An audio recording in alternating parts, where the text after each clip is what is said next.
La reine de Saba n'est pas une croyante soumise, mais une chercheuse libre.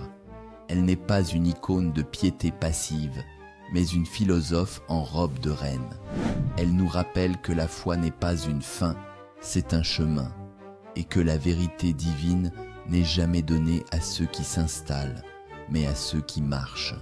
Saba est Jésus, une figure honorée par le Messie lui-même. Des siècles après sa visite à Salomon, la reine de Saba traverse de nouveau les Écritures, mais cette fois par la bouche même de Jésus. Dans Matthieu 12, 42, il déclare « La reine du Midi se lèvera lors du jugement avec cette génération et la condamnera, car elle vint des extrémités de la terre pour entendre la sagesse de Salomon, et voici, il y a ici plus que Salomon. » Par cette phrase, le Christ donne à la reine de Saba une place unique, celle de témoin éternel de la quête sincère. Il ne la réduit pas à une étrangère, il ne la dévalue pas à cause de son genre, de son origine ou de son silence historique. Il fait d'elle un repère moral pour toutes les générations.